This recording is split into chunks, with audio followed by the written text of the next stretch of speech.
నాగర్ కర్నూలు జిల్లా చారగొండ మండలంలోని రెండవ భద్రాద్రిగా పేరుగాంచిన సిరసనగండ్ల గుట్టపై శ్రీ సీతారామచంద్ర స్వామి బ్రహ్మోత్సవాల ఏర్పాట్లు పూర్తి అయ్యాయి. ఈ ఉత్సవాలు నేటి నుండి 7 రోజుల పాటు అంగరంగ వైభవంగా కొనసాగుతుండగా ఆలయ కమిటీ చైర్మన్ రామశర్మ నిర్వహణలో భక్తులకు వసతులు సిద్ధం చేశారని తెలిపారు. ఈ ఉత్సవాలకు భక్తులు మహబూబ్ నగర్, రంగారెడ్డి, నల్లగొండ జిల్లాల నుండే కాకుండా ఇతర జిల్లాల నుండి కూడా ఈ బ్రహ్మోత్సవాల్లో పెద్ద ఎత్తున పాల్గొంటారు. ప్రధానంగా ఈ ఉత్సవాల్లో స్వామివారి అభిషేకం, అర్చనలు, వేద పారాయణం నిర్వహించబడతాయని చెప్పారు. ఇక్కడి స్వామివారికి ప్రత్యేకంగా కొర్ర మీసాలు ఉంటాయి. అందువల్ల భక్తులు మీసాల రామచంద్ర స్వామిగా పిలుస్తారు.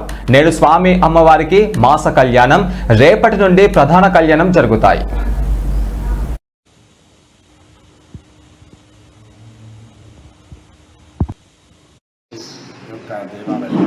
ఈ యొక్క దేవాలయం 300 అడుగుల ఎత్తుపైన 56 ఎకరాల విస్తీర్ణంలో ఈ యొక్క క్షేత్రం ఉండడం అనేది చాలా ప్రత్యేకత.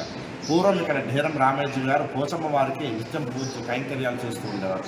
అలా చేస్తూ కాలక్రమేణా స్వామివారికి రామవారు సాక్షాత్కరించి ఖమ్మం దగ్గర పాల్వంచ గ్రామంలో భాస్కరుడు అనే యొక్క పురోహితుడి ఇంటి వెనక భాగంలో ఈ యొక్క విగ్రహాలను తీసుకొచ్చి ప్రతిష్ఠించడం చెప్తే ఇదే విషయాన్ని గ్రామస్తులతో చర్చిస్తే వారు ఎవరు నమ్మకపోయేసరికి ఆ యొక్క రాములవారు ఆ యొక్క గ్రామస్తుల యొక్క కళలోకి కూడా వెళ్ళి ఈ యొక్క విషయం చెప్పేసరికి వెంటనే వాళ్ళందరూ ఎడ్ల బండ్లు కట్టుకొని ఆ యొక్క ఖమ్మం దగ్గర పాల్వంచ గ్రామానికి వెళ్ళి భాస్కరుడు పురోహితుడి ఇంటికి చేరుకొని అయ్యా మాకు ఈ విధంగా కళ వచ్చిందని చెప్తే వారు మహాప్రసాదంగా ఆ యొక్క విషయాన్ని గ్రహించి ఇంటి వెనక భాగంలో కాకర పొదల కింద బావి లోతుగా తీస్తే ఈ యొక్క రాములవారి విగ్రహం, సీతమ్మ వారి విగ్రహం, లక్ష్మణుల వారి విగ్రహం కలవాలి. ఆ యొక్క ఆంజనేయ స్వామి ఇక్కడ లేడు. ఎందుకంటే రాముల వారు అడవికి వెళ్తున్నటువంటి సమయంలో చెక్కినటువంటి విగ్రహాలుగా మనం గుర్తించాల్సిన విషయం అవుతున్నాం.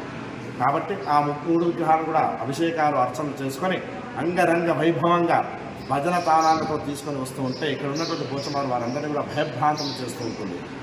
నేనున్న చోట వారు ఎందుకు తీసుకొస్తున్నారు అని చెప్పేసి అప్పుడు ఆ యొక్క రాములవారు ఆ యొక్క పోచమారికి అభయమిచ్చి నీ దర్శనమైన తర్వాతనే నాకు దర్శనము, నీకు నైవేద్యం అయిన తర్వాతనే నాకు నైవేద్యం అని చెప్పేసి అభయం ఇచ్చినందుగా ఇక్కడ అభయరాముడిగా స్వామివారు విరాజిల్లుతూ ఉన్నారు. అలాగే ఏకశిలలో 2 రూపాలుగా స్వామివారు రాజారాముడు